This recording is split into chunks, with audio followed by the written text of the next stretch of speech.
Wow, luar biasa ya. Masih memimpin klasemen. Waduh, itu orang tua seneng banget langsung. Semakin. Akhirnya, apakah mungkin ini achievement pertama? Waduh. Apakah piala ini piala pertama Bang Fayat? Waduh. Ya. Excited banget ya pasti ya? Parah. Pasti. Dan tentunya kalau kita ngomongin round ketiga ini adalah final map di The Grand Final hari ini. Asli. Tentunya bakal ada di Purgatory. Betul. Di mana map ini adalah map terbesar yang kita miliki dalam game Free Fire. Dan tentunya dengan zona yang sangat lambat ketimbang dengan map-map lainnya. Ya ini kalau ngomongin yang lagi di atas ternyata adalah Eagle Forces. Ini jargon-jargon percaya proses makin meletup-letup nih Pak ya. Hashtag percaya proses ya. Hashtag percaya proses. Karena dari hari pertama sampai hari terakhir mereka latihan, Eagle Forces justru yang nggak terlalu kelihatan lah. Nggak terlalu kelihatan, nggak terlalu mencolok. Tapi pas hari akhirnya nih Grand Final mereka eksekusinya slow down. Tapi selalu konsisten ada di top 3, masuk zona-zona akhir. Dan ini bisa jadi ancaman untuk Tiger Troopers, untuk Shark Rider, dan juga untuk Rhino Warriors yang notabene mempunyai aim starnya Bung Skyla ya. Itu dia dan justru ternyata mungkin ini juga taktik dari beberapa para coach juga. Karena dari Tiger Trooper saja mereka somehow juga mereka ada di posisi keempat nih Pak. Dan poinnya itu kalau lihat gapnya nggak terlalu jauh satu sama lain. Jadi artinya di round terakhir kali ini siapapun masih bisa saling susul-susulan Pak. Gue setuju, kalau ngomongin bisa saling susul-susulan ya ini tinggal perkara mental. Biasanya match-match akhir tuh mental yang berbicara ya kan. Karena kalau ngomongin jago, gue yakin mereka semua di sini itu jago semua Pak. Itu dia, karena kalau nggak jago nggak ada di sini. Kalau nggak jago nggak ada di sini dan kayaknya kita nggak perlu berlama-lama lagi pemirsa. Ini dia The Grand Final Esports Star Indonesia Season 3 Battle Install di map terakhir kita yaitu Purgatory.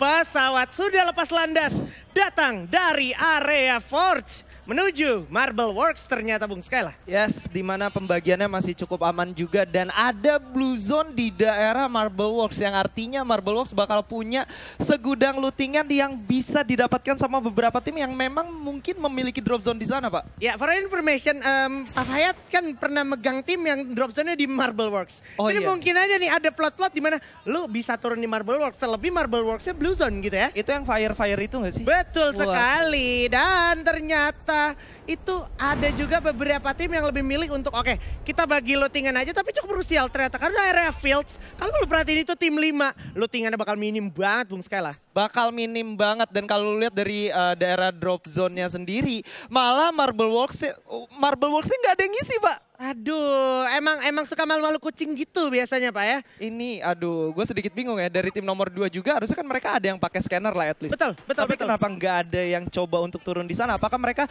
ingin terlalu bermain aman? Dan ini yang baru di-mention sama Ajis Fan, di mana akhirnya tim nomor 5 seorang Tama sudah berhasil di pick off menyisakan 3 orang aja dan gak bakal dilepaskan begitu saja. Pola yang tidak terlalu menjanjikan menurut gua karena apa? Tadi lu turun di situ aja udah struggle banget untuk dapat item lootingan. Ditambah lu harus lari mentalnya ke arah Skylot atas which is udah ada teman-teman lain dari tim lain juga tentu ya yang udah looting di sana Pak. Itu dia ya, ini bakal menjadi satu tantangan lagi. Apalagi bisa gue bilang satu orang udah ke pick off.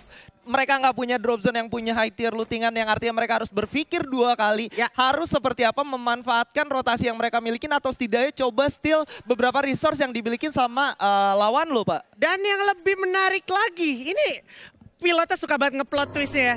Zonanya narik ke sebelah kiri.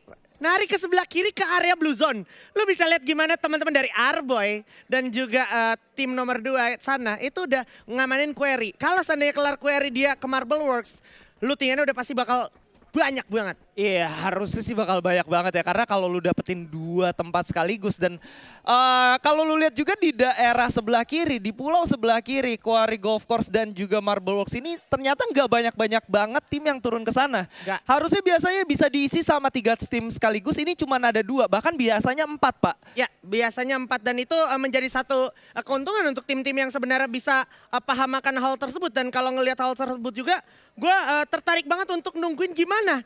Setelah tadi lo ke pick off 1 orang di area field tim 5, Tax dan kawan-kawan itu membalikan keadaan. Karena yang dia pilih jalurnya ternyata lebih ke pinggir-pinggir mod house juga udah ada lagi tuh standby di sana beberapa player, Pak. Dari seorang ini ya, Willy dan kawan-kawan ya, itu mereka udah melakukan lootingan dan kalau lu bergerak ke sana dan lu coba looting lagi di daerah situ, artinya udah nggak bakal ada apa-apa, Pak. Satu-satunya kesempatan menurut gua adalah gimana caranya mereka bisa nge-backstep satu tim yang lagi coba bergerak dari arah Mod House ke arah keluar. Setuju. Kalau ngomongin gimana caranya nge-backstep Mod House yang lagi coba keluar, kita juga akan segera menyaksikan gimana teman-teman dari masing-masing tim nih berusaha memaksimalkan kesempatan terakhir mereka di map Purgatory. Kenapa?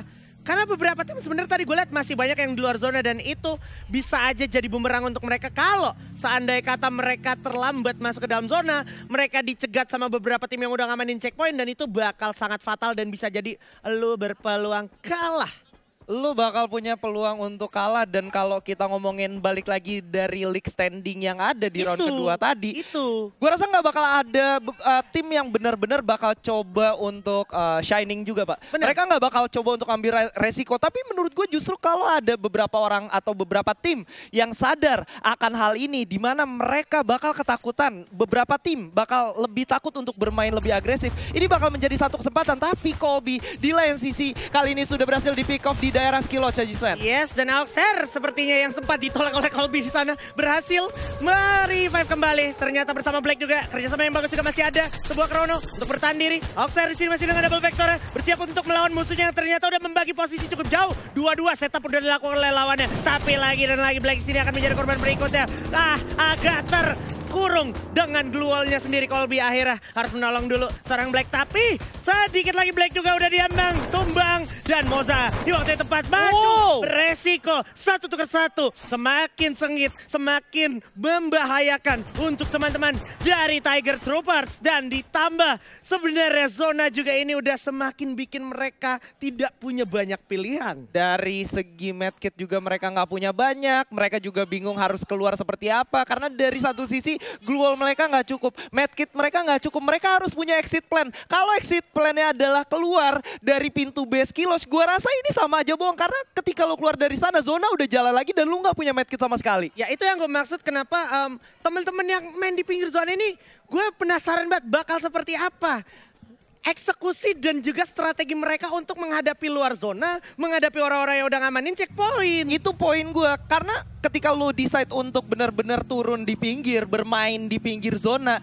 lu punya nggak kayak plan B-nya? Kalau sekiranya lu nggak punya resource dan ternyata lu ketemu sama musuh lu, apa yang lu harus lakuin? Itu dia. Kalau lu nggak punya hal tersebut, dengan zona di patch baru bertambah sebesar 10% damage, ya gue rasa lu bakal bunuh diri dengan gameplay seperti itu, Pak. Bakal bunuh diri dan itu bukan jadi satu hal yang baik gitu. Apalagi kita ngomongin klasemen tadi lumayan ketat juga persaingan gitu kan. Dan yang lebih menariknya lagi, wah gue jujur penasaran akan kemana zonanya. Karena dari beberapa tim yang sedang menumpuk di sekitaran golf course dan quarry, ini gue jadi khawatir jangan-jangan zonanya mentala ke situ. Dan kalau itu terjadi, itu bakal jadi perang di puncak-puncak gunung, Pak.